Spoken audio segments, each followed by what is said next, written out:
This is a Peugeot 3008, and you cannot buy it. Well, some of you can. 55% of my viewers are in the United States and Canada, and if you're in that 55%, you cannot have this car. In fact, you cannot have any new Peugeot. And yet today, here I am in San Diego, California, reviewing this one to show you what you're missing. Now, before we get started, as you probably know if you've watched some of my videos before, I don't really do promotions unless there's a product that I really love and a product I really use myself. And there's this company called Qenu that makes my favorite cell phone car chargers. They're just incredible. I swear by them. And they are rolling out wireless car chargers today with windshield or vent mounts, and you can clip your phone in for easy use, as you can see here. Click the link below in the description to check these things out. They are the best wireless car chargers you can get. And if you use the discount code DeMuro, D-E-M-U-R-O, you can get $10 off on one of these chargers for the next 30 days until October 6th. So you might be wondering, well, how did I find this 3008? Well, I borrowed it from a viewer named Ivan who drove up here from Mexico, where he runs a winery called VINOS DUBACANO, about an hour south of San Diego. Peugeot sells this car in Mexico. In fact, they sell their entire lineup in Mexico, including something called the Partner TP. I am not making that up. Now, the 3008 starts at 480,000 Mexican pesos, but if you really option it up, I bet you can get out the door for a cool $500,000. So what exactly is the 3008? Well, that's a good question, and I say that because I knew nothing about this vehicle until I started researching for this video. My entire previous experience of this car consisted of seeing about 11 of them on the road in Europe last year. It turns out Peugeot is a French automaker, obviously, and this is a compact crossover designed to compete with the Volkswagen Tiguan, the Mazda CX-5, the Hyundai Tucson, the Kia Sportage. In Mexico, Peugeot offers this car with two 4-cylinder engine choices. You can get a 1.6-liter gasoline turbo, about 165 horsepower, or a 2-liter turbo diesel with about 150 horsepower. Now, I don't normally film compact crossovers like this one, but I mean, come on. This is a Peugeot. It's not often I get the chance to check out something that I can't have here in the United States while I'm here in the United States. So today I'm going to show you around the 3008, and I'm going to show you all of the interesting quirks and cool features of a quirky French SUV. Then I'm going to get it out on the road and drive it, and then I'm going to give it a Doug score. And for more of my thoughts on the 3008, click the link below to visit autotrader.com/oversteer, where I've compiled a list of some cool used luxury SUVs you can get for around 480,000 pesos, which is about $25,000.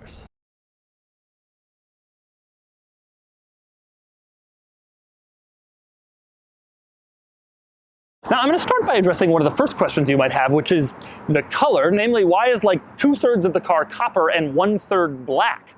Well, that's factory. It is one of the quirks of the 3008. This was a launch color. The owner, Ivan, he bought it a year ago, right when the 3008 was coming out in Mexico, and this was sort of the color they launched with. It isn't available anymore, but this was a factory color option back then, the two-tone copper and black. Now, next I want to talk about pronunciation. P-E-U-G-E-O-T. I say Peugeot, as most Americans do. British people say Peugeot. French people say Peugeot, and Ivan in Spanish, he's saying Peugeot. There's a lot of different ways to pronounce it. No matter which way I choose, people in the comments are going to say, you're saying it wrong. So I figured I might as well address it first. I say Peugeot.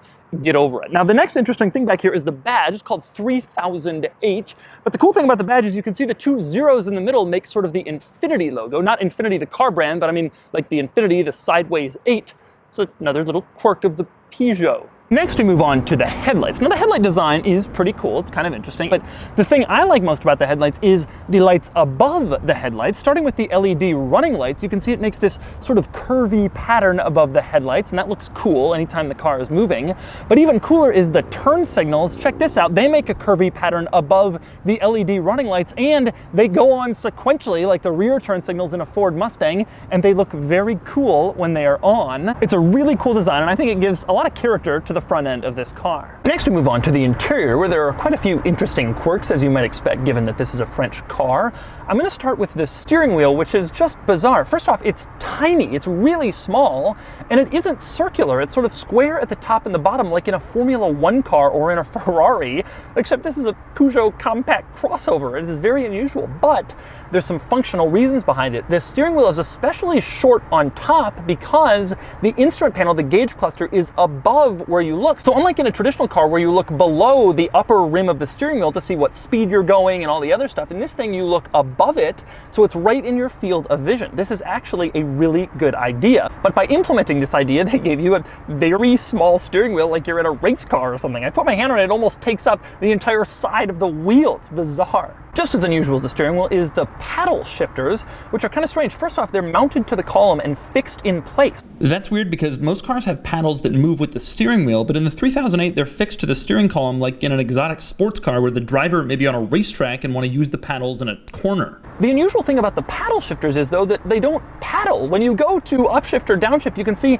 the whole paddle doesn't actually move. Instead, only this little silver bit at the end moves. The rest of it is fixed in place, which is very unusual. I've never really seen that before. Another weird item in the 3008 is cruise control, which comes off a stock from the steering column like the wipers of the turn signals. That's strange, but that's not the weird part. This car also has a rather unusual cruise control mode. You can see over on the column stock there's something there called limit. If you set it to limit, this car will read and detect speed limit signs while you're driving down the road, and the adaptive cruise control will speed up or slow down depending on the sign. So if you have it in limit cruise control mode and you're in a 60 zone and it turns into a 40 zone, the car will recognize the speed limit change and it will slow down automatically so you aren't going over the speed limit. Next up, moving to the left of the steering wheel, a couple of interesting items over there. One, there's a little button over there that allows you to open the tailgate. The weird thing is when you just press it, nothing happens. In fact, a little icon comes on in the gauge cluster that tells you you have to press it again. You have to press it twice to actually open the tailgate,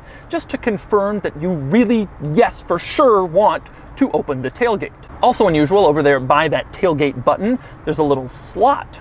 The slot is intended for you to keep a parking garage key card in it so you never lose it and you have it handy when you're entering your garage. It's a good idea and more cars should have it. Next we move on to the gear lever, which in this car is rather unusual, as you might expect. It's right in the middle of the center console where you'd expect it to be, but it's angled way forward, unlike most other cars. The way it works is rather interesting. You put your foot on the brake and then you press this little button on the left to unlock it. Then you can move it. You pull it back for drive, you push it forward for reverse, and neutral is in the middle. If you want to put it in park, you press the little button on top for P, and then it goes into park. Now, next up, another interesting item in the center console. This car was sold in Mexico, and so it's a two-wheel drive, front-wheel drive model. They don't get a lot of snow down in Mexico. Strangely, this doesn't prevent it from having 4 different terrain drive modes. You have normal, snow, off-road, and something with a cactus that must be desert off-road. Plus, there's also traction control off. Next up, I want to discuss the interior trim, which is rather unusual. Starting with the door panels, they have this cloth that looks like, I don't know, dress pants? The cloth is also continued in a few spots on the dashboard. It is an unusual material to see in a vehicle, but it's there and frankly it works. It looks kind of cool. Also kind of cool is this pattern on the seats with all this stitching. It has this very, I don't want to call it flamboyant. I mean, I like it. It's not too aggressive, but let's just say this kind of pattern is not something you would find in a CR-V. One other interior item, right above the interior rear view mirror on the overhead center console up here, you will see there's like a top-down view of a car with some red lights. You can see one of them is illuminated now. This view of the car shows who has buckled or unbuckled their seatbelt. If the car detects that there is weight in any seat and the belt isn't buckled, it lights up as a red dot here until the belt is buckled, and then the light turns off. So it's a little handy guide to see if everyone is buckled in. Next we move on to the gauge cluster, which has several quirky display modes, starting with minimum, which has this very minimalistic display with basically nothing shown but the speedometer in the middle. Everything else is blacked out. Next up, there's something called dials, which displays these old school dials on the sides of the screen for the tachometer and the speedometer. As you increase your speed or your engine revs, they rotate to match, which is actually pretty cool. The last option for your gauge cluster configuration is called personal, where you can have your speed in the middle and then you can choose what's on the displays on the left and right, you can choose stuff like your driving assistance, your average fuel economy. The thing that I find most interesting is you can choose to have your G-forces displayed there, like you would on a Nissan GTR, a Porsche 911, or SRT Jeep, even though you're in a Peugeot crossover. But if you want to see how many G's you're pulling when you go through the corners in this thing, well, you can do it. Now, next up, I want to move on to the center control stack in this car, which is quite cool. A lot of these compact crossovers sort of have a very basic center control stack. They want to save money, they want to look durable. This thing, it's actually very stylish and nice and interesting. You have this big silver panel going across all of it, and then you have these piano keys at the very top that address various different functions. They really do look like piano keys, and they feel very nice to touch. Now, I'm going to start with the one at the far left. It turns on something called the Cockpit Amplify, and first thing it does is it gives you an option to choose between relax and boost. You can choose relax if you want a relaxed driving experience. If you choose boost, that will put the car sort of in sport mode, and it will also change the color of a lot of the displays in the infotainment screen and the gauge cluster screen to red in order to sort of emphasize the sportiness of boost mode. But that is not the most interesting thing in Cockpit Amplify. No, that honor goes to the fragrances. Yes, that's right, this car has fragrances. And if you go in there, you can choose which fragrance you want. You can choose between Harmony Wood, Aero Drive, and Cosmic Cure, and you can choose the intensity of the fragrances. And if you turn up to high, it sends the fragrance through the air vents when you have the climate control running, and you definitely can smell them. Now, one of the most interesting things about the fragrances is they're physically located inside the glove box. You can see they're in this little plastic container. You pull it out, and they're not located in little bottles of liquid. Instead, they're these little tiny fragrance balls, and they're inside this little container. Each of those little areas contains its own scent, and so if you run out, you can replace them. Interestingly, this container says Peugeot on it in large letters with their logo, as if to remind you who's giving you your fragrance. Now, the other interesting thing about the Cockpit Amplify button in this car, it also allows you to turn on massaging seats. Even though this is a compact crossover, it has massaging seats for both the driver and passenger. That's pretty cool. But the weird thing about the massaging seats is you can choose what function you want, and one of the functions you can choose is cat paw. Now, I don't know anything about massages, so maybe that's like a normal massage term, but it seems a little odd. Usually it's like shoulder, back, but here you can do cat paw if you want. Next up, another interesting item in the infotainment system. If you go into languages, you can choose between a lot of different language options. For example, you start with Europe, and you can see there are a lot of different European languages. You got English, you got French, you got Italian, pretty standard. So you go to Asia, and then you can choose between a lot of Asian language options, and I obviously don't know which ones these are, but there's a lot of different options. You go to Americas, and there's just one, Brazilian Portuguese. So even though I'm in America, I speak English, this car was sold in America, they speak Spanish, they don't have those options. There's no English or Spanish, just Brazilian Portuguese. If you want your English or Spanish, you find those in Europe. I'm gonna get comments from Europeans saying, that's how it should be. Another interesting item in the infotainment screen, in audio settings, you can dial in the volume of the phone ringer. Interestingly, when you do that, it's playing the phone ringer in the background, and there's only one optional ringtone, and it's rather unusual. Take a listen.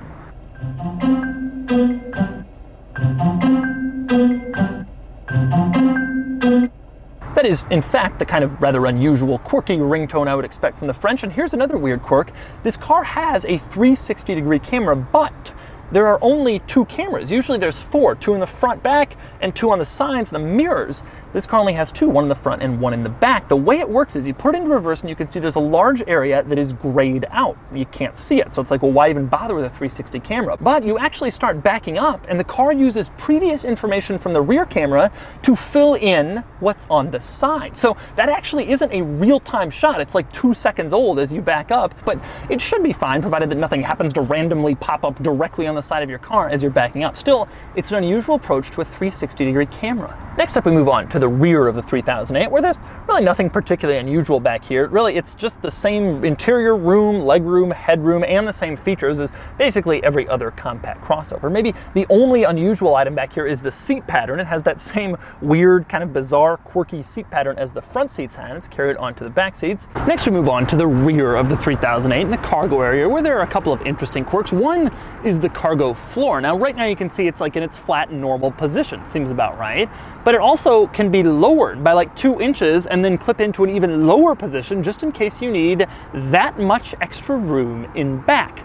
Now, the other interesting thing about the load floor is that when you pull it up, if you need to get underneath it, for example, to access your tire changing tools, you can actually rest it so that it stays in the up position so that you can get to your tire changing tools without having to worry about the load floor kind of falling down on you and only making your stress level even worse. And that is a pretty good idea. And so those are the quirks and features of the 3008, and now it's time to get it out on the road and drive it. All right, driving the 3008. Now, one of the things I think that's cool about this is I'm like the only person driving this in the United States right now. I mean, there's probably a couple others, but maybe only a couple. Now, this particular 3008 has the 1.6 liter turbo. It's like 160, 170 horsepower in that range. So first impression is it drives like a, it drives like a compact crossover. Just going over normal roads here, 20 miles an hour, that sort of thing. It drives as I would expect it to. Can feel that fragrance coming in. That's nice. That's what I'm looking for. I'm gonna floor it here, right? We'll see what happens. Yeah, I mean, it's quick. It's fine. 0 to 60 is like 10 seconds. Nobody would call it like fast. But it does what it needs to do. I mean, this is not we're not in a Lambo here. We're not hoping this thing's gonna do 0 to 60 in 3.5. It's kind of not really the point of this car. The small steering wheel is so weird. It's like throwing me off. It's like, what am I doing? I'm like driving this little wheel. The ride feels pretty comfortable. Feels pretty normal. The seating position is nice. You do feel up high. You feel like you're in an SUV, which of course you are. The ride quality is good. Going over little bumps, little pavement lines and stuff, the little pavement bumps they have here, it's fine. Everything's good. It does a decent job of keeping cabin noise out, like you'd expect. The driving review of this car is not going to break any ground in terms of amazing. I mean, this is no Ferrari or anything. This is not an exotic sports car that I review. But it's still interesting to see this car. Obviously, the most interesting thing is just the simple quirk factor of driving a Peugeot here in the United States. It's almost weird to me. I'm driving along, and then I look at the steering wheel, and it's like, wait a second. I'm driving around San Diego. This shouldn't be happening. The car feels very smooth. It's very good. I mean, this car, truthfully, is on the same level as any of the crossovers that they sell here in the States, CX-5 and CR-V and any of that stuff. It just so happens that, Peugeot and Citroën and stuff, they're not sold here. They just have decided the regulatory environment is too challenging for them to compete.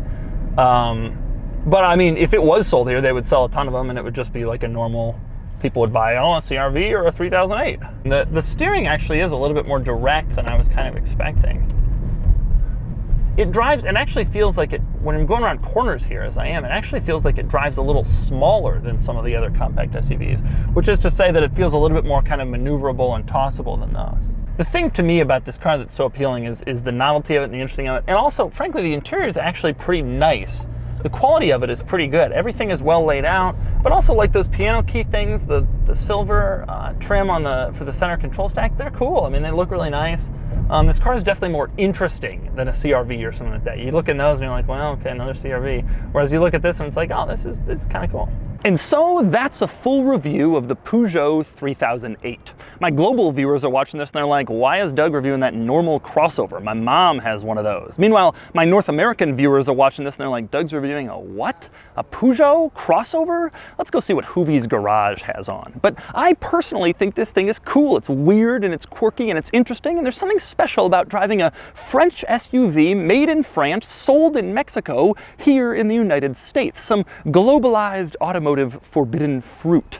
And now it's time to give it a Doug score. Starting with the weekend categories and styling, the 3008 is fine, not particularly special or unusual, and it gets a 5 out of 10. Acceleration does 0 to 60 in like 10 seconds, and it gets a 1 out of 10. Handling is fine, decently good, but nothing too crazy or sporty, and it gets a 4 out of 10. Fun factor is low. Aside from the fact that it isn't sold here, this is mostly just a regular crossover from behind the wheel, and it gets a 2 out of 10.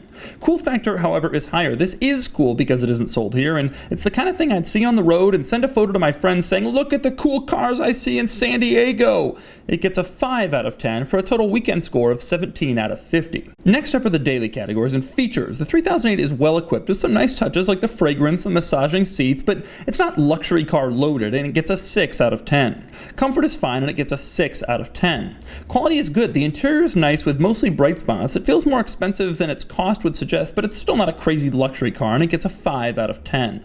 Practicality is good with a big cargo area and a roomy interior, and it gets an 8 out of 10. Finally, value was strong. It's priced well, in Mexico of course, with good equipment and a nice interior for the money, and it gets a 7 out of 10 for a total daily score of 32 out of 50. Added up, and the Doug score is 49 out of 100, and since I've never reviewed a small crossover before, here's how it stacks up against some randomly chosen other SUVs, which have nothing in common with the 3008, but hey, it's an interesting comparison. Sort of.